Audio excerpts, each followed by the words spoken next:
Добре дојдовте во Чекор напред со М6. Овој подкаст, како и сите останати, има за цел да ни едуцира одредени области од нашето работење, па и од нашиот живот, со цел да бидеме подобри во тоа што го работиме, но генерално да го промениме начинот на размислување и да живееме поквалитетен живот. Денешната тема е финанси и финансиска писменост.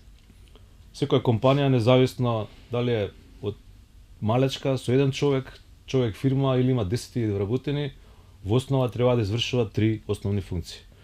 Прво, да создава некоја вредност, значи производ или услуга, која ќе ја продава на пазарот, и тоа е втората функција, продажби и маркетинг, која треба овој производ или услуга да го пласира до неговите целни купувачи, и третата основна функција е финансиски да менаџира таа фирма со паричните текови и со приливите и одливите во компанијата. Финансиите се, иако најмалку видлив дел за крајните купувачи или корисници, како што е производот или маркетинг кампањите, една од најважните функции сепак во компаниите, па би рекол не само во компаниите, туку и во нашите семејства, бидејќи финансиската писменост е предуслов за успех и на компанијата, но и како едно семејство успева да се снајде, посебно во овие турбулентни времиња. Денеска му велам добре дојде на Ѓорѓи Петрушев, генерален директор на BMilk и долги години во сферата на финанси. Ѓорѓи, бидејќи се знаеме исто 30 на години во студентски денови, ти знам дека студираше економија, но во тоа време на економскиот факултет имаше само 3 смера: сметководство и финанси, макроекономија, нешто така, и беше надворешна политика и маркетинг. Надворешна трговија и маркетинг. Надворешна трговија, така, и маркетинг, и тоа не знам како тоаш го споја надворешна трговија со маркетинг, но немаше многу избор. И ти студираше надворешна трговија и маркетинг. И маркетинг, да. А всушност рече се цела твоја професионална кариера е во финанси, во оној смер сметководство и финанси што беше тогаш. Да, што тогаш не го промашив на некој начин, да речем. Како се направи таа транзиција од надворешна економија и маркетинг во повеќе финанси? Па, соседите од Србија имат една изрика: судбина е тако хтела. Да. Така се погодите, нели, генерацијата моја почнувавме 88-89 да студираме, тогаш се уште беше, нели, она поранешна заедница, и за луѓе со дух како мојот, кои што сака да го видат светот, надворешна трговија и маркетинг беше влезница, нели, во некој од големиве трговски фирми и да го видиш светот. Во тоа време сметководство и финанси некако така беа доживувани како нешто што ќе те затвори по една фирма, јас тоа не го сакав. Меѓутоа, дипломиравме, дојде време да бараме работа и излезе еден конкурс во тогаш една нова државна институција, Агенција на Република Македонија за санација на банка. Значи, нити знае финанси, нити знае банка. Конкурирав, нити некој ме праша кој е татко ти, нити дали имаш партиска книжка или не знам било каква книжка. Едно интервју, второ интервју, добро дојавте во Агенција за санација на банка. И како после влегов во сферата на финанси, еден од меѓународните организации кои што доста соработуваше и беше поддршка на Агенција за санација на банка, беше Европската банка за обнова и развој. Таму беше еден многу јак лик. По старите генерации сигурно знаат, Драгица Пилиповиќ. Ни даде ревизорски извештаи на Стопанска банка, ние бевме тројца млади аџамби, туку што дипломирани. И рече: до понеделник сакам да го видам вашето видување за состојбата на банката. Значи, биланс на состојба, биланс на успех имавме видено и тоа беше се. И така, на маката се познаваат јунаците, после ни дојдоа, нели, консултанти од Америка, со кои што работевме буквално 5 дена во неделата по 8 часа, они не упатија во сите тие тајни на финансиската анализа. Тука не зборуваме за сметководство, значи ние не станавме сметководители, туку станавме финансиска анализа. Целта беше да се види колку една компанија е способна да го враќа долгот, каква е финансиската состојба на една компанија. И ние учевме на оние најпроблематични компании во тоа време. Тоа беше задачата на Агенција за санација на банка, да наплаќа лоши побарувања од транзиционо време, па и претходниот систем, значи со вакви или онакви долгови. Така да моравме брзо да навлеземе во целата проблематика и мислам дека тоа доста успешно го направивме. А таа работа со луѓето кои што беа дојдени да ни помогнат во тој дел, мене ми помогна да навлезам во таа сфера практично, без многу теоретизирање, практично како да се види значи да се направи, да се оцени најсоодветно можноста на една компанија да сервисира долг без да бидат загрозени незините витални функции. И тоа во времење кога беа доста тешки да се добие кредит и да се сервисира кредит. Тоа зборуваме за 90-тите години, зборуваме за средината на 90-тите, зборуваме за компании кои што земале кредити, значи во хиперинфлаторното време од поранешна Југославија, каде што камата на камата, тоа беа енормни суми. Значи learning by doing е едно од најдобрите начини како да станете вистински професионалец. Се разбира треба да има материјал.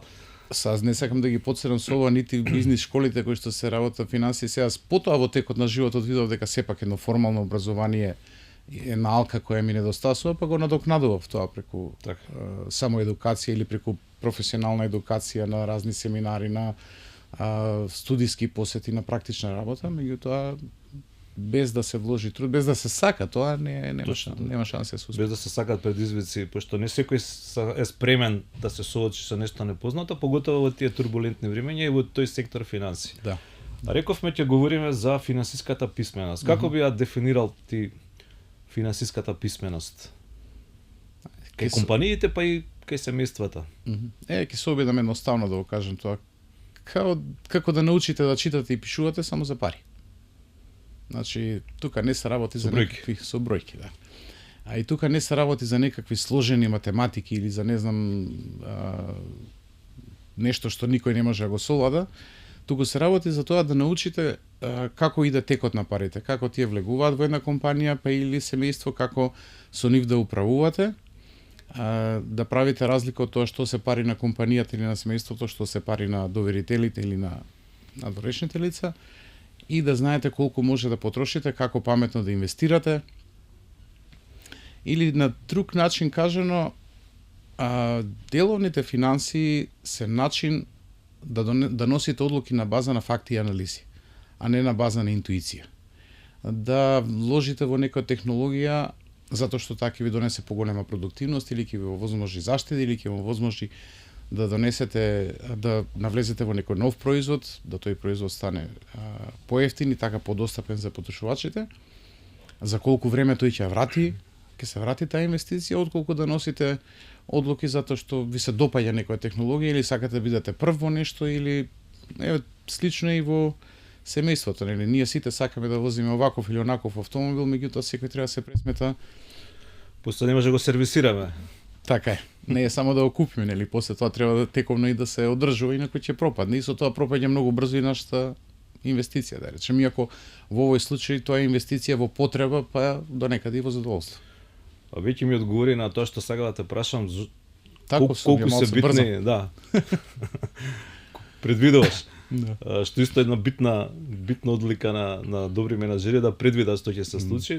Сакам да прашам зошто е битно за менаџерите генерално и што немаат финансиски бекграунд да бидат финансиски писмени, но точно е да носат правилни и одлуки кои се базираат на бројки, а не на интуиција.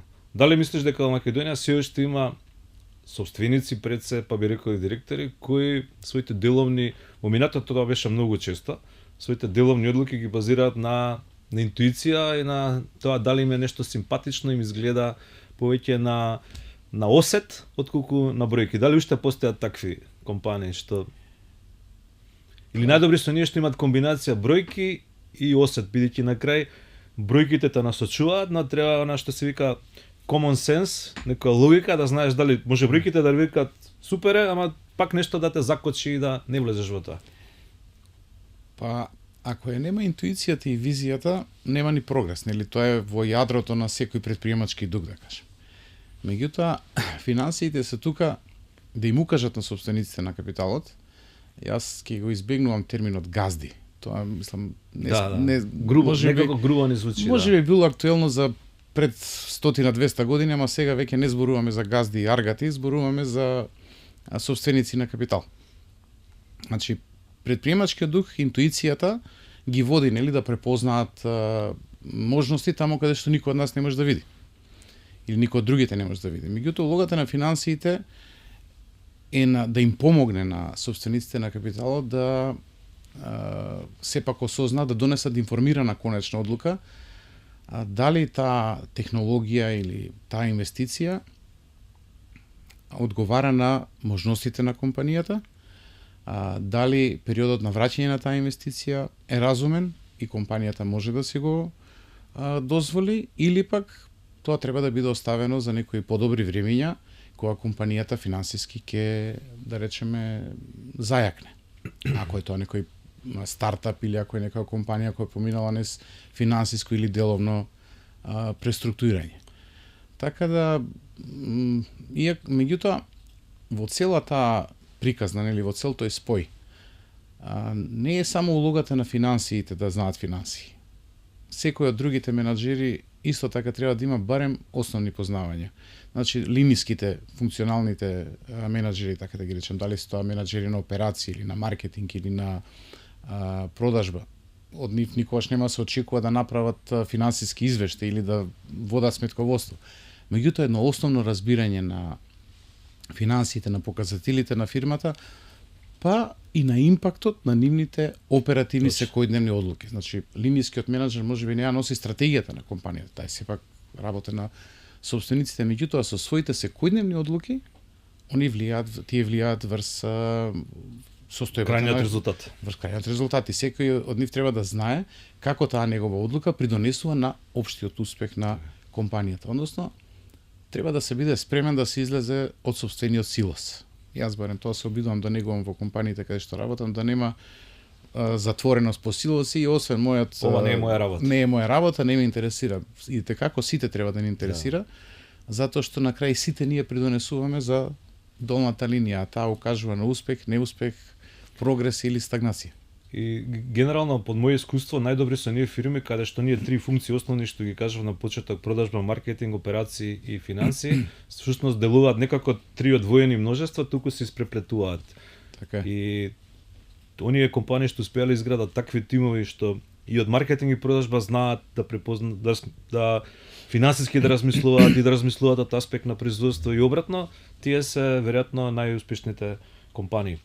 Еве, по твое искуство, кои три економски поими би требало сека компанија да ги знае, односно менаџер на компанија да ги знае и да се преиспитува во своите одлуки низ тие 3-4 економски поими? Па, сите зборуваме за приходи и профит, нели? Еве, и по медиумите сега, ако се анализира една компанија, сите зборуваат за приходи и профит. А јас сега ќе воведам една нова категорија, а тоа се готовинските текови. Сега нема да користам тука оние кованици, кратеници, EBITDA и другите, меѓутоа еве готовинските текови. Колку пари имате на сметка? Колку пари имате на сметка? Колку пари влегуваат и излегуваат од компанијата? Затоа што знаете да се фокусирате само на приходите и на профитот, тоа е како возите со, ќе направам една, се надевам, успешна аналогија, возите по автопат.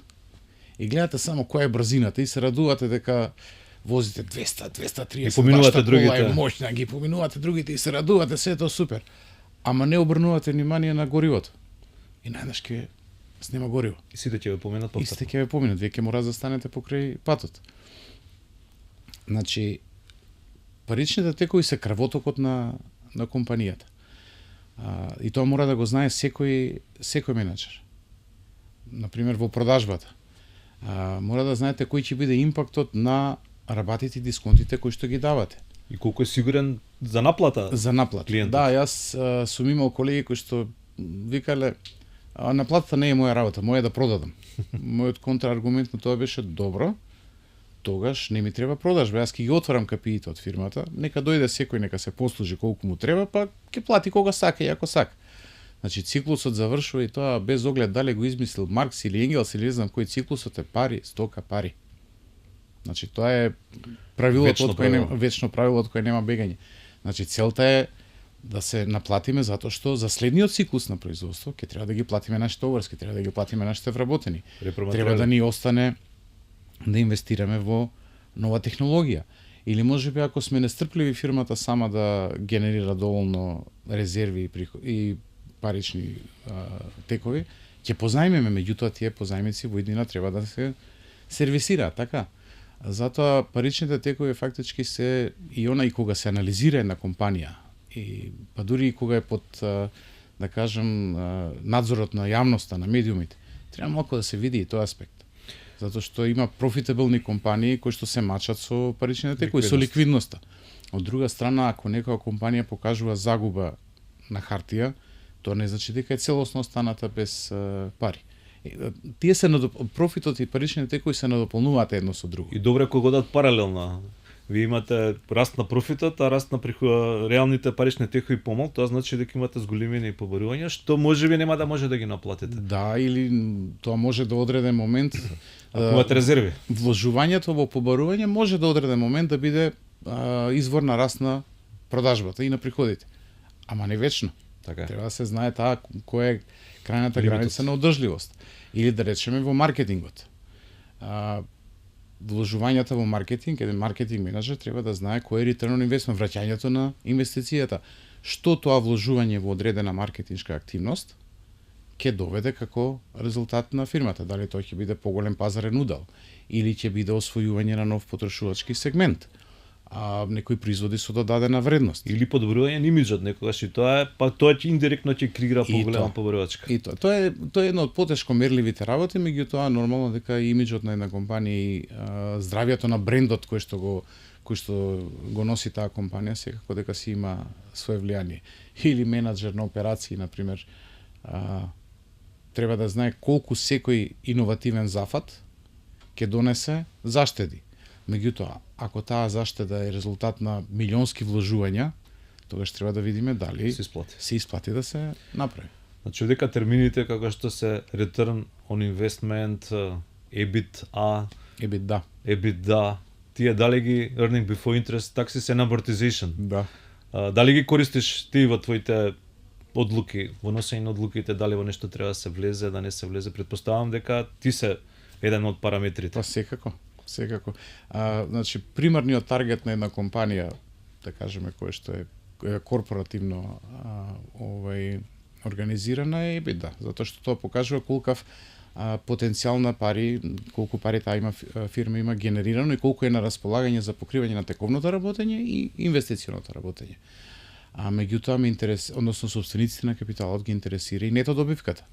Затоа што таа колку год да е пресметковна категорија, таа е основата за дивидендното право и секој собственик е заинтересиран да има што поголема нето добивка, за после плаќањето на давачките и даноците кон државата се оствари дивидендното право. Од твоето искуство е посебно за мали компании, средни компании, кои софтверски алатки би ги препорачал за поуспешно финансиско управување со финансиите? Па да, финансиите денеска без користење на софтвер тешко може да се. Мислам, не дека е тоа, пак ќе кажам на почетокот, кажав, не е тоа кузне колку сложена математика, меѓутоа бара време. И тука за мали компании или почетни компании Excelот многу добро врши работа, има вградени финансиски функции, релативно лесно и со скромни познавања во Excel може да се направат и финансиски модели кои што ќе се користат во секојдневното работење, во носењето одлуки и анализи. Особено е згодна една функција, значи нето сегашната вредност, она која ќе видите колку денес ви вредат парите кои што ќе ги остварите после многу години. И споредбата на различни проекти и тоа колку тие генерираат економска вредност низ годините е едно од клучните параметри за носењето на одлуките. Па еве дури и Бимилки, ако е многу поголема од мала компанија, нели, користиме Excel. Меѓутоа ние користиме и специјално наменски изработен софтвер. ERP мислам дека е популарниот на ниво на групација. На ниво на групација. Сега за големи компании веќе кои ќе овакво има сигурно големи Microsoft решенија, има SAP, меѓутоа тоа се веќе скапи инвестиции кои бараат многу поголеми приходи, профити и оправданост. Ти беше директор и на Тиквеш пред да бидеш директор сега во Бимилк. Има ли разлика помеѓу начинот на водење, менеджмент стилот, генерално корпоративната култура во Тиквеш и во Бимилк? Има, со еден збор има разлика. Во Тиквеш има повеќе, да кажем,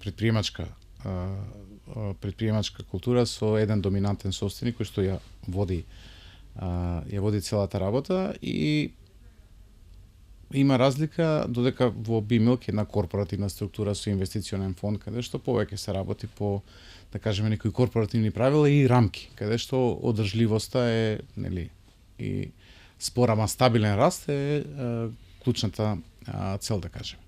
Има разлика и во како да кажем, во предизвиците што ги наметнуваше финанската состојба. Ти кажеш, во времето кога јас бев таму беше компанија во преструктурирање, комплетно и технолошко, меѓутоа и во својата пазарна ориентација, значи од една компанија долги години ориентирана, десетици години ориентирана кон наливно вино и ефтина суровина, да се претвори во да се трансформира во компанија која што ќе продава производство додадена вредност, премиум производи. Виното е бизнис кој што бара многу стрпливост, затоа што има изворедно долги периоди на враќање на инвестициите. И од тука, значи, за да се фати брзо темпо, за да цел тој развој трае десетина години, а не трае 50 години, доста беше ориентиран, да кажем, и на надворешни извори за финансирање, за сето тоа да биде забрзано. И бидејќи тука ефектите доаѓаат многу поспоро, значи требаше богами машки да се издржи, не сакам да бидам погрешно сфатен со ова, требаше да се издржи без да давам родова карактеристика.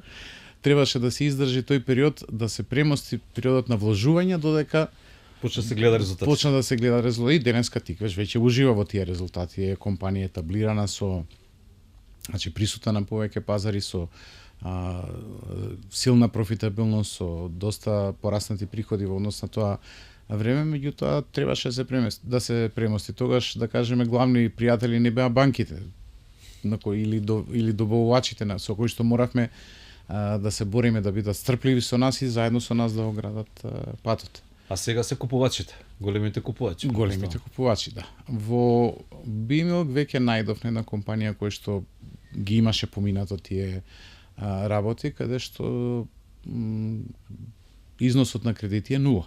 Значи јас певе 7 година таму, јас воопшто не знам ни кому плаќаме, ни како плаќаме, си има служби кои што си имаат своји рокови, своји, значи, таргети.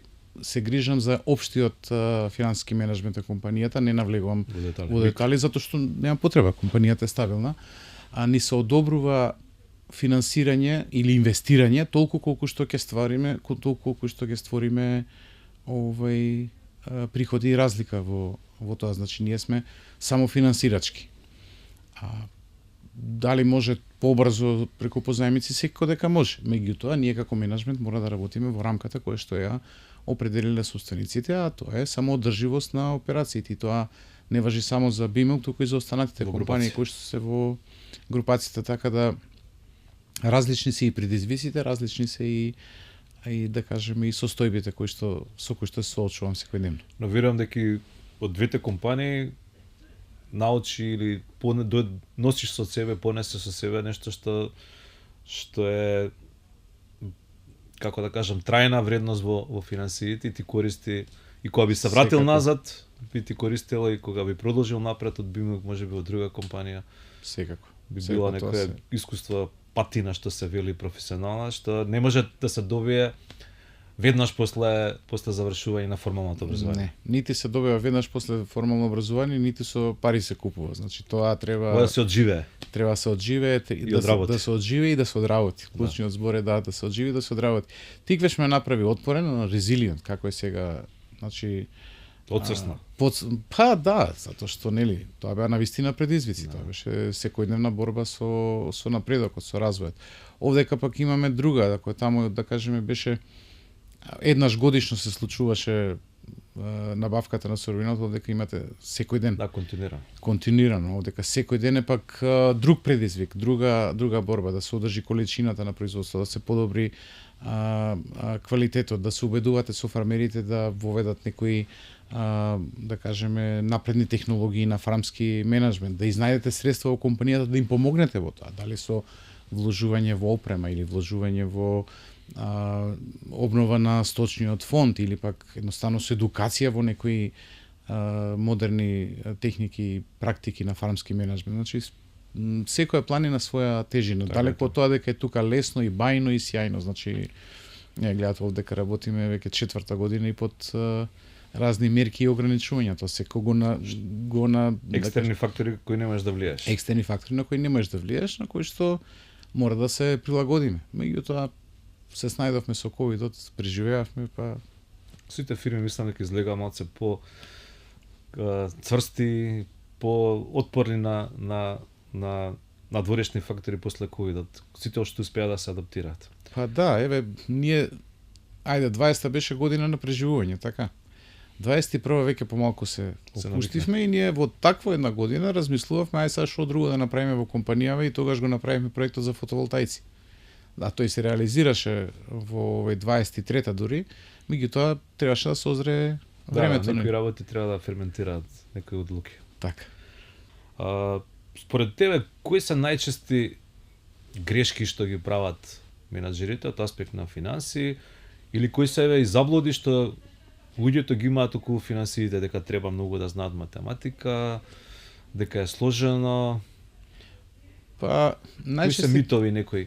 Најчестите грешки се тие носење на неинформирани одлуки. Интуитивно. Да, тие во одреден број случаи може да успеат, ама во одреден број случаи носат и големи ризици. Секој собственик на капитала си пресметува колку е спремен да ризикува и дали е спремен да ја плати цената на неговата интуиција. И обично интуитивните се вика и да изгубам, ќе изгубам толку и толку пари, спремен е да изгуби, ама за да изгубите треба да имате прво што да изгубите, така? Точно. Ако губите по зајмени пари, тогаш веќе работата не мириса на добро. А ако губите своји пари, сте решиле дека ќе ги жртвувате, спремни да пробате и да го прифатите тој ризик, тогаш окей, шансите си или ќе успеете или нема да успеете. Са под варијанти се ќе успеете малку, нема да успеете многу, има разни варијанти.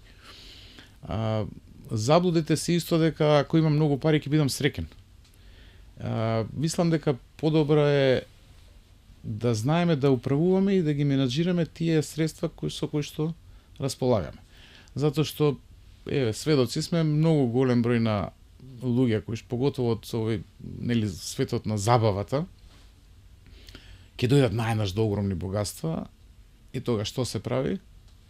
Куќи, коли, јахти, почнуваат да трошат многу повеќе од што заработуваат, многу повеќе од што имаат. И најнаш ќе прочитате како некој сега е банкротирал или како некој морал да ги продава куќите, истите тие куќи, вили, палати кои што претходно ги купувал. Значи, заблуда е дека парите како такви само тие носат среќа. Нели? Исто како што е заблуда дека ако една компанија брзо расте, дека ќе може и континуирано брзо да расте. Треба подлабоко да се види од каде произлегува тој раст. Дали тој раст е генерички, дали тој развој е одржлив.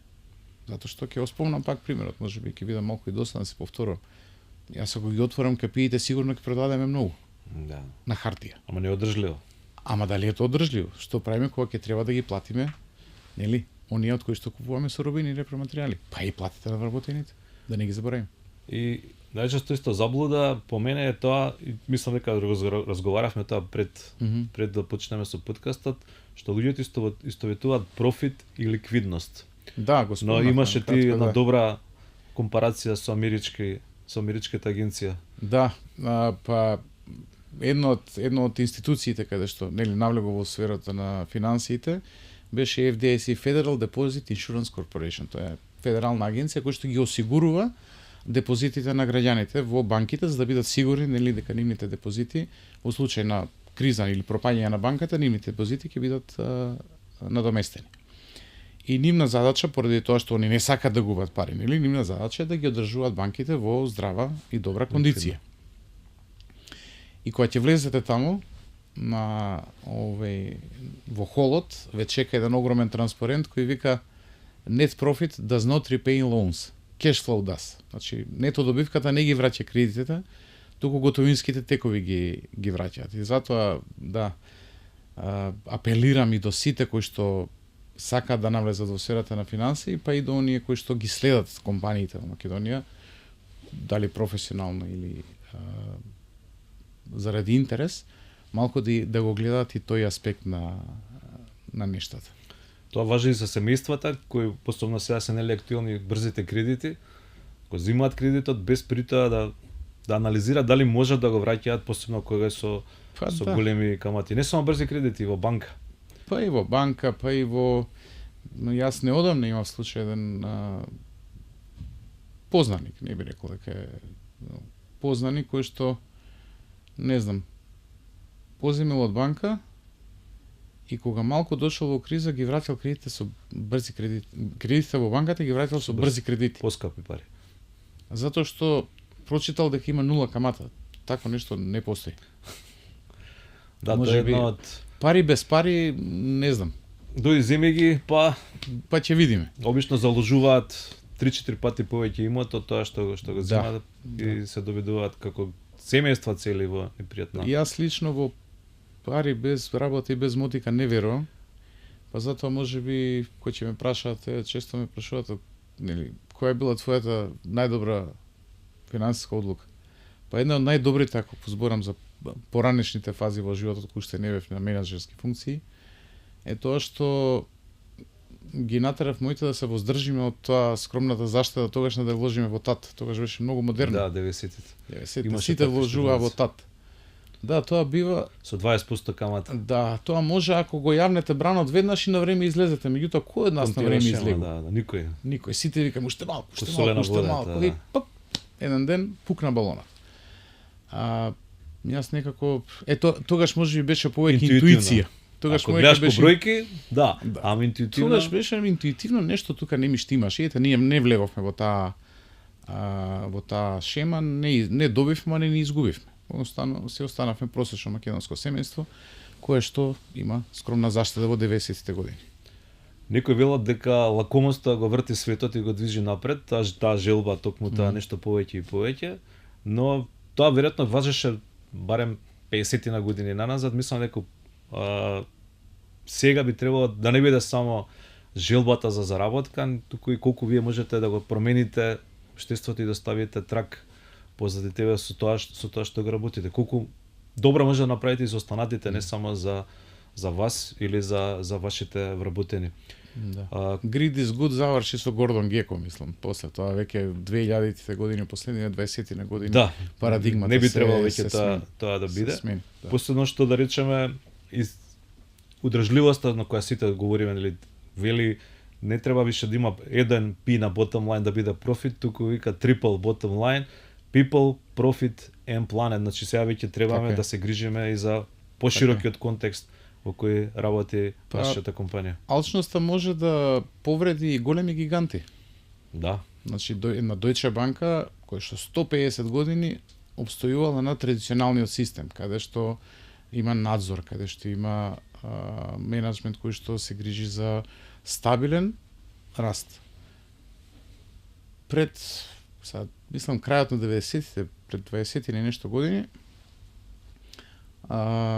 регрутираат во нивната инвестициона бранша, регрутираат еден од тие Greed is good момци од Wall Street и после тоа Deutsche Bank и ден денеска се бори да се одржи и да се врати на старите вредности. Да. Споменат која е твоја приватна најдобра финансиска одлука да не вложиш во ТАТ. Од деловен аспект со која одлука се гордеш финансиска во изминативе години? Па можеби поднов датум една со брзата реакција кога замириса на ковид. Значи ние во Бимелк имавме прогласено интерна вонредна состојба уште во февруари месец, значи тоа зборуваме за отприлики еден месец пред да биде прогласена пандемија, вонредни состојби кај нас сите тие работи. И тоа е еден од примерите каде што најдобро може би илустрира колку е важно една компанија да има здрава финансиска состојба. Значи ние бевме доста ликвидни во тој момент и донесовме брза одлука да се што имаме од слободни средства, нормално во согласно со групацијата и со сепак тоа се пари на собствениците, не се наши како менеджмент. Аргументиравме, ни беше одобрено и набавивме суровини, репроматеријали, суровини не можеме ние млеко нели да набавиме повеќе, меѓутоа клучните репроматеријали ги набавивме за неколку месеци однапред. некои дури ги фиксиравме цените за подолг период. Така да кога почна кризата, кога настана на големо пореметување на ланците на снабдување, ние имавме буквално 0 денови прекин на работа заради недостиг на критични суровини или материјали. Поред затворени граници. Покрај се. Успеавме да се реорганизираме на време, значи да кажам и да ги извршиме тие. Еден месец беше сосема доволно, се уште не беше тоа све затворено, беше доволно да сето дојде до нас, па тоа беше пола Македонија бевме изнајмиле магазини за да ги ставиме за тие работи, меѓутоа ете тоа на крај се исплатеше. Да, немавме прекин во работата. Имаш ли некој интересно искуство или пример од тоа како нефинансиски менаџер што не е од финанси, ама што разбирал финанси, донел исправни одлуки врз база на таа? Ти спомена, мислам дека маркетинг, реturn инвестмент, баш тешко да се мери. Па маркетингот кај нас, препознавајќи ги можностите на дигиталната, значи на дигиталниот маркетинг и на социјалните медиуми, на дигиталните медиуми за промоција, во еден прав момент, да кажем, изврши пренамена од еден канал на комуникација и промоција на дигитален канал на комуникација и промоција и тоа си донесе своји добри резултати во подобрен имидж и во пробив на нови производи со додадена вредност. Значи, ние сакаме како компанија да излеземе од комодитизацијата, значи да не зависиме од оној секојдневен производ. Тој нормално во догледно време ќе остане јадрото на нашиот бизнес. Меѓутоа, она што ќе додава вредност ќе бидат новите категории, каде што сакаме да ги следиме трендовите, да ги предвидуваме и да ги следиме, меѓутоа се обидуваме да бидеме и креатори на нови трендови, поготово во оваа наша седница. Да, оние фирми кои успеваат да ги променат и да ги диктираат трендовите, всушност се и најуспешните. Оние што успеваат да ги променат навиките на купувачите во нивна корист, тоа како што се Apple, имате сега социјални мрежи што полека навиките да се пазари преку нив стануваат доминантни, тие се всушност и најфинансиски јаките компании. Што Ѓорѓи како е искусен во финансиите, би им препорачал на младите професионалци во компаниите, од каде да почнат да финансиски да се описменуваат или да стануваат подобри финансиски аналитичари? Од буквата А. Буквално како кога се описменувате во животот. Од основите. Разбирање на финансиските извештаи. Ќе повторам, нема некој од вас да бара да правите, да креирате финансиски извештаи, меѓутоа мора да знаете да го разберете. Ако се зголемиле побарувањата, што тоа значи? Да знаеме дека тоа е врзување на средства. Набавната служба да знае дека секое пролонгирање на рокот на плаќање на обврските, секое преговарање, значи останување на повеќе пари во компанијата. Мудрото управување со залихите. Ако видите зголемување на залихите, да наблезете во причините зошто е тоа така. Или ако приметите драматично намалување на залихите, дали е тоа одржливо или ризикува да во даден момент настане прекин на производство поради недостиг на некоја критична компонента. Тие се неколку, значи фокусирате се на обртниот капитал. Можеби како линиски менаџери инвестициите, нормално секој од нас бара инвестиции во нешто, дали е тоа во опрема, во технологија, па во возила за комерцијалистите или инвестиции во промотивни канали. Меѓутоа, крајната одлука во врска со инвестициите сепак е на сопствениците. Ние треба да ја оправдаме тоа свое барање или тој свој предлог, треба да го оправдаме и тука, да кажеме, тие посложени аналитики ќе ви помогне секторот на финанси во било која фирма. Меѓутоа, кој ќе го погледнете извештајот, да знаете кои се тие 3 клучни компоненти кои што влијаат на крвотокот на фирмата и на незината кондиција. И поготоа ако умеете да ги споредите вашите финансиски извештаи со на првите 20-30 конкуренти, така и да видите трендови, така дали кај вас растат залихите, кај него се намалуваат, и кој е односот на залихи во однос на вкупниот промет. Да речеме, има фирми што имаат милиони евра обрат, имаат 500.000 залиха, што така е премногу врзување пари во залиха. Или со побарувањата, на пример. Да, имам 1.000.000 евра промет, ама имам 900.000 врзани во побарување. Неодрживо. Официјално е профитабилна. Официјално значи компанијата на хартија има 1.000.000 евра приходи и има 100.000 евра профит, теоретски, што се додека не дојде ред да се признае дека не можете да ги наплатите и тогаш наеднаш доаѓа бездната. А има ова се малце екстремни случаи, што ви кажав. да, ма за да ама бидат пластично за да објаснети. биде пластично објаснети, тоа е тоа. Иначе многу се пробликува тенка е границата каде што треба да, ако знаете да ги читате извештаите, треба да осетите дека нешто се случува во компанијата и на време да реагирате. И еден извор за такво осознавање, да кажеме, се колегите од секторот финансија. Не верувам дека во било која фирма постои сектор кој што не е спремен да им помогне на другите колеги, сектор финансии кој што не е спремен да им помогне на другите колеги, меѓутоа сега има и многу да кажеме и голема понуда на едукативни програми за кои што се наменети за финансии, за нефинансиски И менаџери. континуирано треба да се барем на неколку години да се отиде да се слуша на таква обука, каде што ќе добиете представа за вашето влијание врз финансиските резултати, финансиските резултати на компанијата. Тука има доста онлайн курси, меѓутоа од личното искуство знам дека сепак кога сте присутен, кога имате интеракција со предавачот или со други колеги, сепак е малце подобро. Јас сум поборник на Да. тоа, иако за одредени обуки, поготоа ако имате слушатели од поширок географски регион, потешко е да дојдат, можеби хибридни, барем еднаш или два пати би требало да има личен контакт со тој што е предавач. И не се воздржувате да прашате, значи не постои несоодветно прашање или не постои глупово прашање. Значи прашувајте, што може некој да ви подобро знајте и разбирајте, отколку да не знаете и не разбирате, плашејки се дека ќе испаднете, не знам, И после ќе спаднете на крај, ама на поскап поскапиот начин. Да. И обично она што приметуваме дека сметководство и финансиско управување или financial management се поистоветува, а не е тоа исто. Не. Сметководство е само евидентирање по законски дефинирани класи на трошоците, но финансискиот менеджмент всушност треба да од тие бројки да знае да ги прочита, да ги одвои и да ги свати во суштина. Така е. Или веќе направиме, ќе се обидам да направиме едно друго разграничување. Сметководството регистрира тоа што се случило.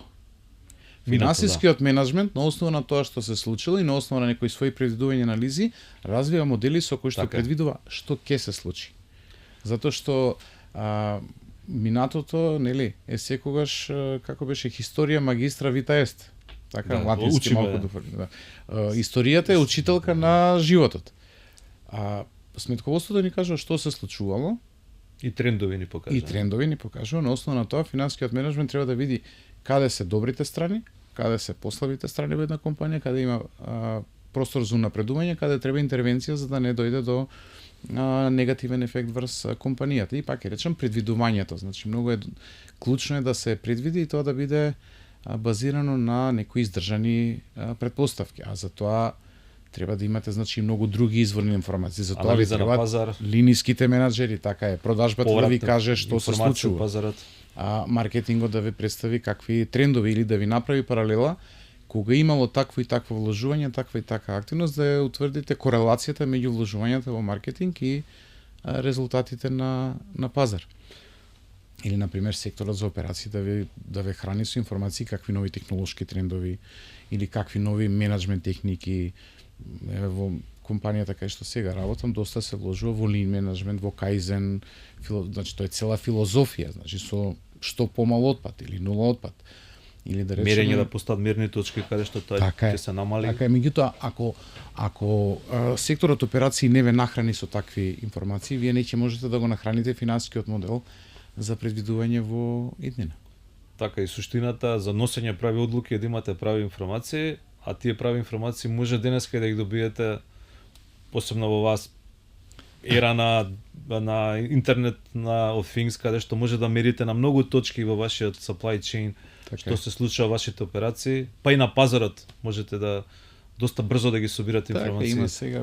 Има модели, значи кои што со голема точност предвидуваат на основа на некакви трендови или на основа на даден сет на параметри. Кога било така и така се случило тоа и тоа и на основа на тоа, значи може да поставите регресиони модели кои што со голем степен на точност ќе ви предвидат што ќе се случува во иднина. Дури можете од анализа на супермаркетите да анализирате кои се ваши точно целни купувачи и како да насочите преку социјалните мрежи посебно кампањата точно кон нив и тоа зголемува повратот на инвестицијата, бидејќи вие више не комуницирате кон сите, него комуницирате точно према вашите купувачи со поевтини трошоци. Би рекола поголем ефект. Така.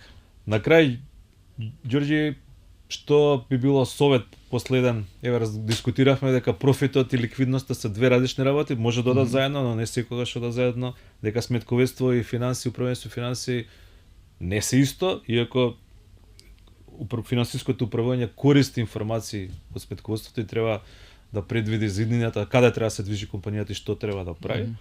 Што друго би им препорачал на младите и генерално на менаџерите во Македонија кои се занимаваат со финанси? Па бидете стрпливи и упорни.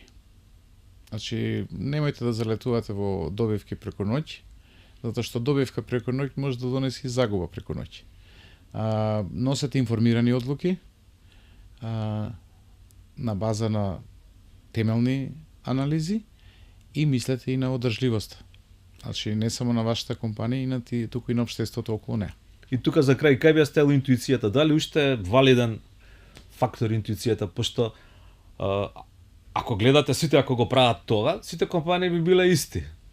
Ами има нешто што ги двои една од друга поуспешна и тоа е она што викам индивидуата со некоја своја интуиција како во тат. Значи финансиски 20% камата месечно изгледа логично да ги ставите парите, но интуитивно сепак се воздржувате. Дали интуицијата се уште е тоа што вештачката интелигенција можеби не може да го замени кај човекот или кај менаџерот? Па веројатно ќе и треба уште многу време за да го замени. Са ме праша што е советот за менаџерите. Наша задача како менеджмент, како финансии е да одржуваме стабилноста на компанијата. Ова е за сопствениците повеќе. Интуицијата им ја препуштаме на да кажеме сопствениците на капиталот, затоа што на крај тие го носат ризикот. Наша задача е да ги нахраниме со се она што е можно како информација за да донесат соодветна одлука. Нормално дека ако како менеджмент тимови ни биде дадено овластувањето да бидеме интуитивни, тоа не значи дека во менеджмент тимовите или во финанси нема интуитивни луѓе или нема луѓе со предприемачки дух. Меѓутоа секој треба да знае рамката во која што работи. И да бидам краток, интуицијата уште долго време ќе биде актуелна, затоа што многу убаво го формулираш ти тоа, ако сите го работиме она според информација, сите ќе бидеме исти, сите ќе стагнираме. Успешни или неуспешни, или зависи како. Али сите ќе бидеме тука негде околу просекот и никој нема да одскокнува. Но сепак се извинам за ова, нели? Се испушта некош, но сепак останува ние понекогаш да бидеме, како да кажам, она совеста на интуицијата. Да видиме да ја укажеме што е тоа што може да тргне не баш во позитивна насока. Па ако се донесе одлуката, се донесе и тогаш застануваме сите за таа одлука и ги вложуваме максималните напори да и да биде пресметна ризик, да не биде како што спомена, не со позајмени пари, па да доведеме цела фирма во неизвестност, туку да речеме ако не биде, волку ќе изгубиме, ама можеме да го издржиме тој удар. Па еве како вложување на берзата, нели сите сакаме да вложуваме на берза или барем тие кои што ако вложувате со позајмени пари е малце проблематично. Ако немате заштеда која што можете да ризикувате да ја изгубите, тогаш немајте не вложувате. Или еве да приближам уште повеќе до во кладилница.